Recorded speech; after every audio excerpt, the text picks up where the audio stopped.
We forgot who we were, the way we did things, the way we thought and acted with one another, the way we proceeded in the world.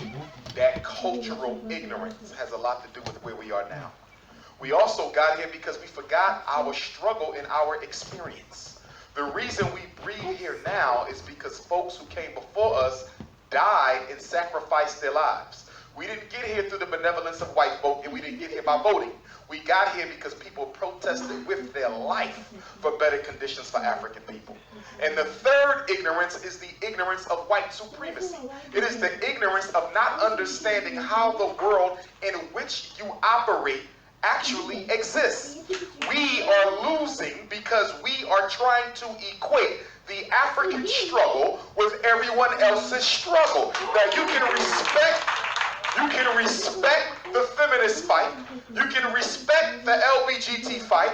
You can respect the Arab, the East Indian fight. You can respect all these other cultural fights. But you don't put them on the same playing field as yours. None of these groups. None of these groups. Let's understand something. If you're African, there's a stage in your struggle that neither the lesbian, the feminist, the Arab, or the East Indian, or the Latino ever had to experience.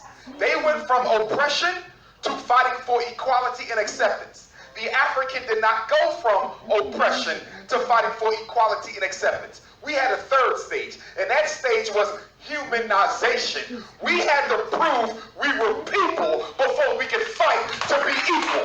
We had to prove we were people before we could fight to be equal. We're not fighting for the right to cohabitate with someone.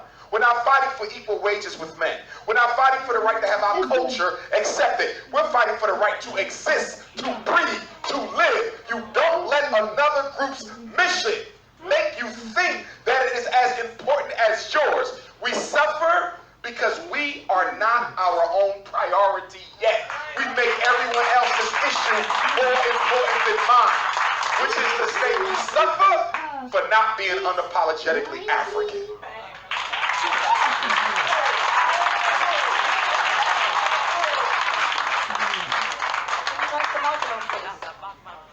Can we give him another clap, please? Real push right. We are suffering because of institutionalized, the institutions around us. Yes, you can name them out. We are suffering because of institutions. We're not suffering because of accidents, because of the youth. And by the way, I love the exuberance of the youth and them talking up for themselves and saying they're on the mission and they wish to make things better and they used to come together. I love that with the youth them, yeah? We're not here to, we want to see the youth them rise. My daughter is 11 years old. She's never been to a Babylon classroom. You understand? Her name is Reggae. It's not one of those days where her name is Reggae. It's in her passport. Her name is Reggae. The reason why I named her Reggae is so that she can pass on the legacy. Reggae is love. We fight against corruption. Yes? And it has an infectious baseline with the whole world love. But the world love our music, but they don't love us. They love our food, but they don't love us. So that's why we say reset the what? Reset the what? Bless it.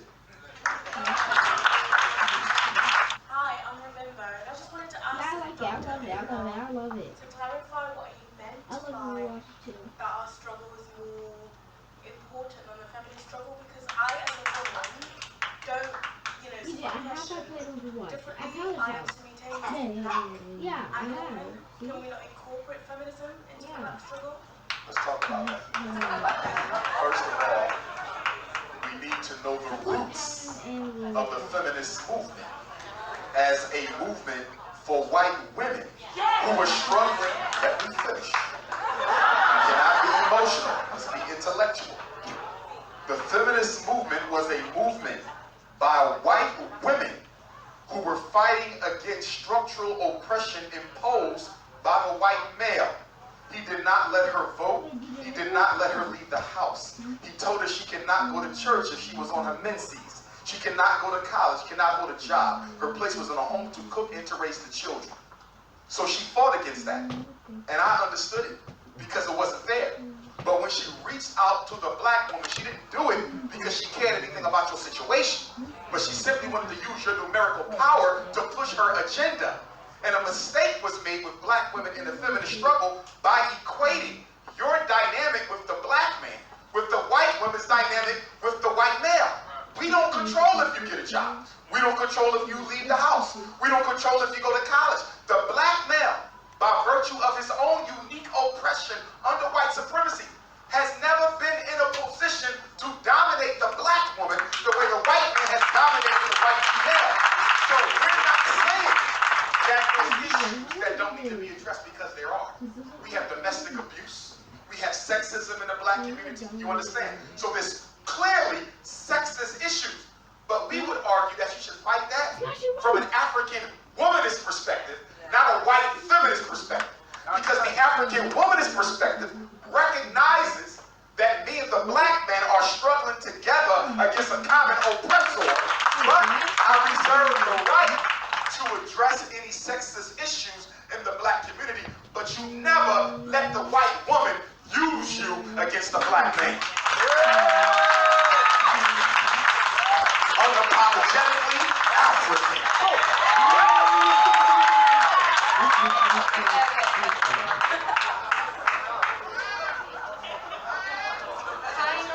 Everyone quieten down so she can speak, okay? Thank you. Hi, I'm Habiba. To stand in solidarity with sister here and to comment on what Dr. Umar has said.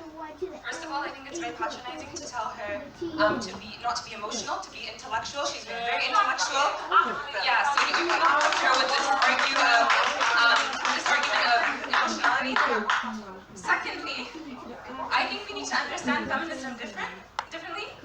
You're speaking to a kind of white feminism, but we've had feminism in Africa, which predates, which has been pre-colonial. If you look into a lot of African traditions, Mali, the griot tradition, the Jelly tradition of Gambia, Senegal, Guinea, Mali. If you look at the likes of Ami Koita, Kumba Sidibe, Umu Sangare, in their songs like Musolu, once you understand the language and you begin listening to what they sing about in their songs, it's purely feminism.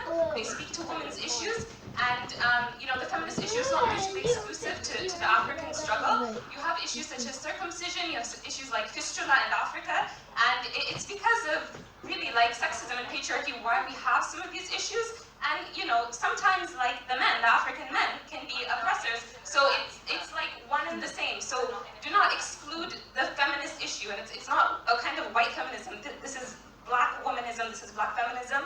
And just to repeat this again, please do not come to her with saying that she's responding emotionally. Like, I think she had a lot of respect to ask you the question on a very intellectual premise, and I would appreciate if perhaps some of the other panelists could speak to this, because I find your stance very problematic. Dr. Adib, That's okay. That's all right. Be well appreciated. But I'm going to respond since you responded to me. Number one, but she responded. I'm going to speak first because she responded to me. Number one, your comment on being emotional, I would say the same thing to a black man who I thought was reacting with emotion more so than reason. That had nothing to do with her being a woman. That's something that's said to man and woman. As far as black womanism and black feminism, they are not the same. And there are black feminist activists, black womanist activists who are trying to clarify African womanism versus a reactionary white female created feminist movement. Secondly, although there have been black women in traditional Africa who articulated the unique issues faced by black women in indigenous African society, they never saw the black male as a cause of their issues. In African culture, we work from family, man and woman together overcoming issues. We do not divide ourselves up by gender and then attack each other. We are a family first people.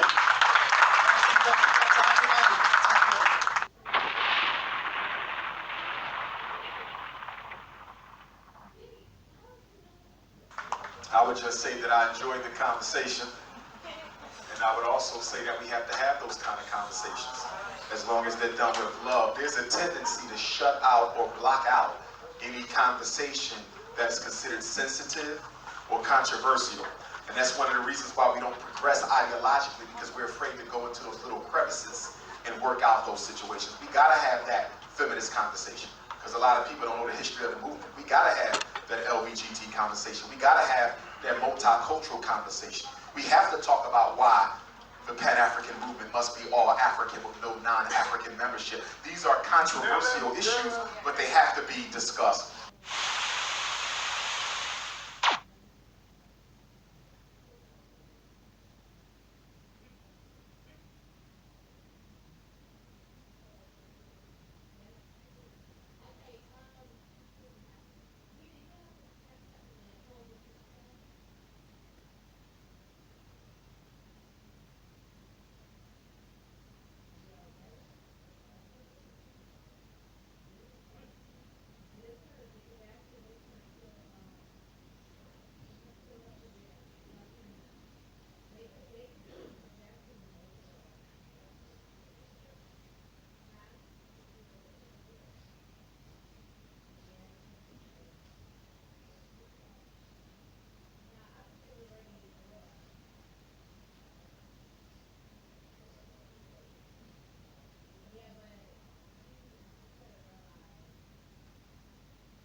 Oh.